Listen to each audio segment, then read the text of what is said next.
어제 오늘 넷플릭스의 추락 그리고 뮤직하우가 규제를 받게 됐다는 소식 화제입니다. 경제부 조태현 기자에게 자세하게 듣겠습니다. 안녕하십니까? 네, 안녕하세요. 넷플릭스 주가가 뭐 떨어져도 너무 많이 네. 떨어졌더군요.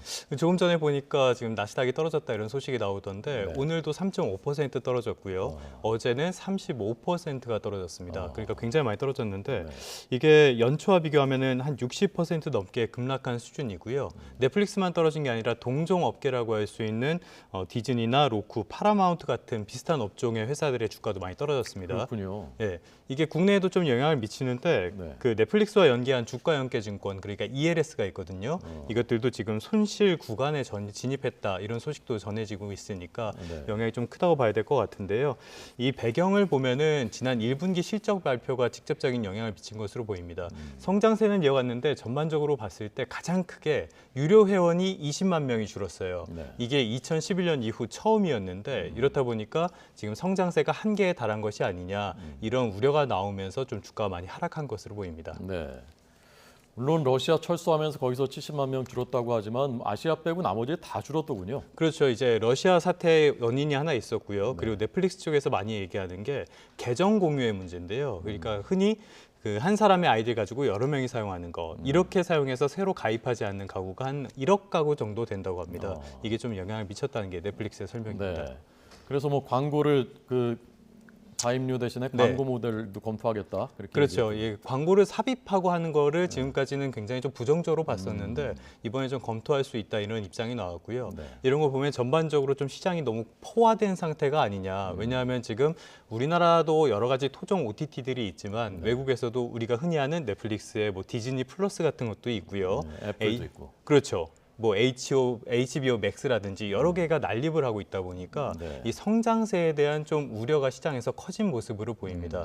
여기에 더해서 지금 이제 코로나19가 서서히 종식적으로 조금씩이나 가면서 다시 이제 영화관 쪽으로 수요가 가지 않을까 이런 우려도 좀 작용을 하는 것으로 보입니다. 그러니까 다른 데들도 같이 떨어진 것이겠죠. 그렇죠. 그리고 우리나라도 예. 지금 이제 OTT가 뭐 웨이브도 있고 티빙도 있고 여러 개 있지 않습니까? 예. 우리나라도 그럴 가능성이 있는 겁니까? 이게 문제가 말씀드린 것처럼 지금 시장에 너무 많은 업체들이 생겼다는 게 하나 있고요. 그리고 아직까지는 이 OTT 시장 자체가 초기라고 봐야 되기 때문에 시장의 파이를 키우는 역할이 좀 중요하다고 봐야 되는데요. 네. 경쟁이 심해지면서 이게 잘 안 될 수 있다 이런 우려가 있는 상태고요. 네. 지금 나오는 건 정말 빙산의 일각입니다. 일부만 지금 담아서 가져와 봤고요. 그리고 또 계정 공유 같은 문제는 넷플릭스만의 문제는 아닙니다. 대부분 비슷한 사업 모델을 가지고 있기 때문에요. 네. 이게 언제 어느 회사의 문제가 될지는 아무도 모르는 상황입니다. 예.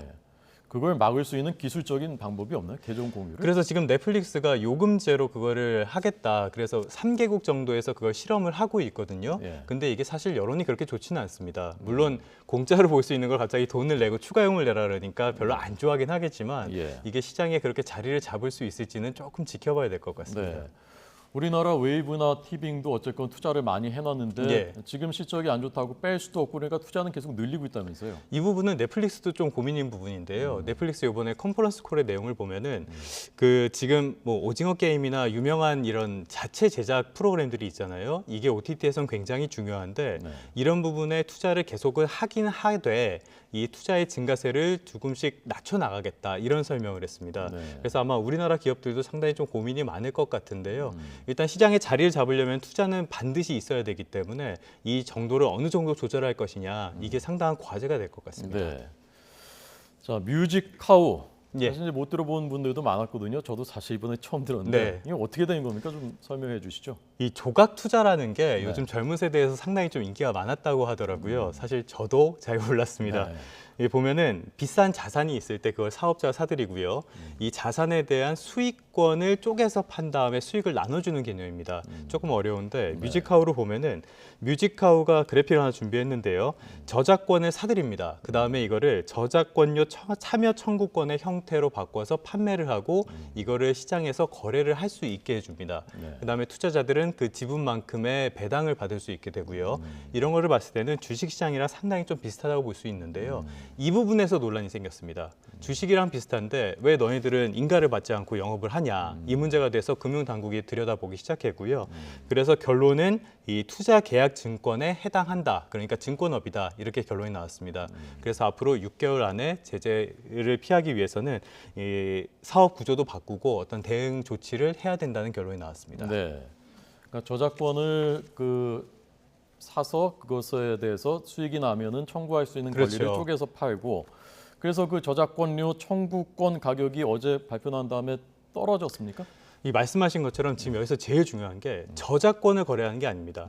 저작권에 대한 수익 청구권을 거래하는 겁니다. 그렇군요. 이 부분이 제일 중요한데 이게 이번에 금융당국의 발표가 나오면서 좀 확실해진 부분이 있어요. 네. 그러면 이게 뭐가 문제가 되냐면은 저작권의 그 청구권을 가지고 있다고 해도 만약에 이 회사가 없어지면은 그 청구권 자체가 없어질 가능성이 커진 겁니다. 그렇겠군요. 그렇다 보니까 투자 심리가 좀 많이 얼어붙은 분위기인데요. 거기다가 또 요번에 보면은 금융당국이 제재를 유예하면서 기존 상품은 유지를 하되 새로운 상품을 만드는 거는 지금은 유예하라 이렇게 했거든요. 네네. 그러다 보니까 많이 심리가 좀 악화한 모습이었습니다. 이 뮤직하우가 매일 산출하는 저작권 지수가 있는데요. 이게 급락하는 모습을 보였습니다. 이게 코스피의 주가 지수 이런 거랑 비슷한 개념이라고 보면 되는데 지금 나오고 있지만 올해 초와 비교하면 한 30% 가까이 하락을 했고요.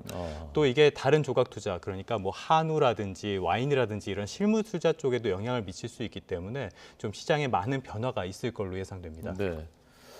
초기니까요. 제도를 정비하는 또 계기가 될 수도 있을 것 같습니다. 일단 제도권 안으로 들어갔다는 점에서는 꼭 나쁘다고만은 말할 수는 없을 네. 것 같습니다. 윤종신 씨가 하는 맞습니다. 예. 알겠습니다. 경제부 조태영 기자에게 들었습니다. 고맙습니다. 고맙습니다.